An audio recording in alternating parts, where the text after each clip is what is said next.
Did Zara rip off this popular indie artist? As much as we love Zara's on-point selection, the Spanish retailer has suffered its fair share of snafus. There's a reason that some of the store's customers affectionately refer to its high-end looking stores as Balenciaga's Almain.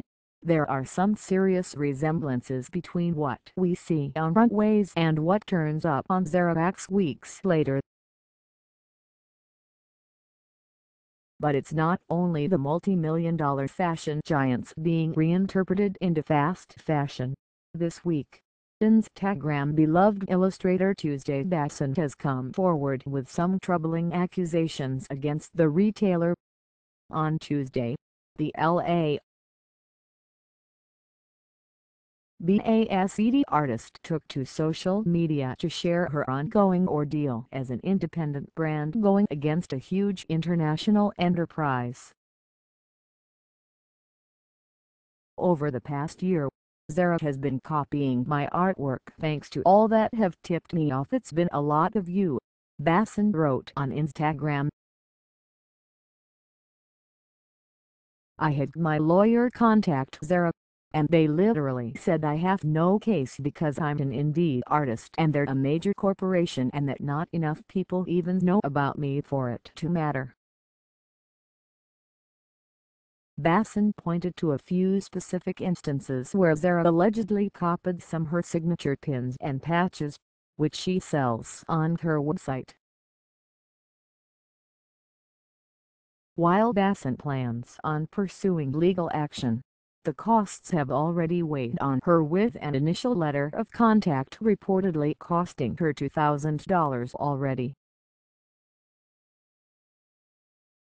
I first noticed the copies in early 2016, when hundreds of fans reached out to me privately to ask if I was working with them or if they were plagiarizing my work, Basson told Refinery29.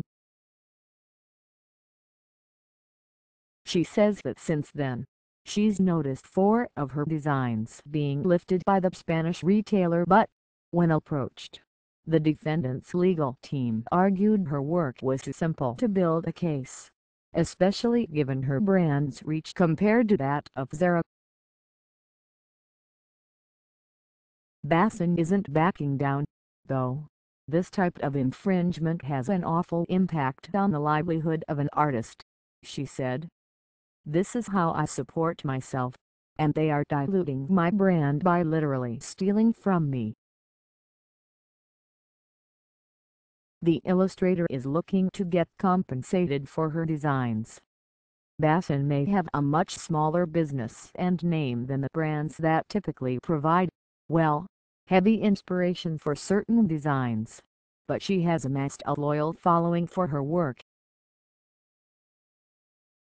So, 88,000 Instagram followers don't matter, Zara. Quickly, many responded to the illustrator's call to action to share, repost, and retweet, including bloggers and fellow creators like Nicolette Mason, Tess Holliday, and Akila Hughes, who may feel strongly about this because of her recent scuffle with Buzz Iron.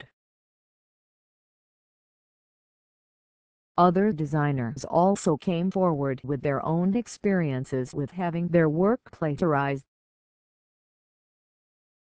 Now, let's get one thing straight.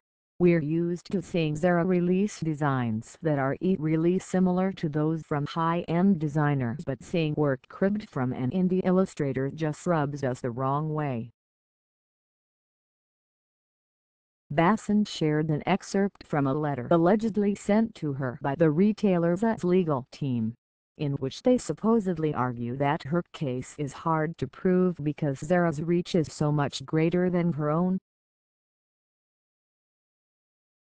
Accountability is long and notoriously difficult with the media-shy Spanish company, according to a 2012 report in the New York Times.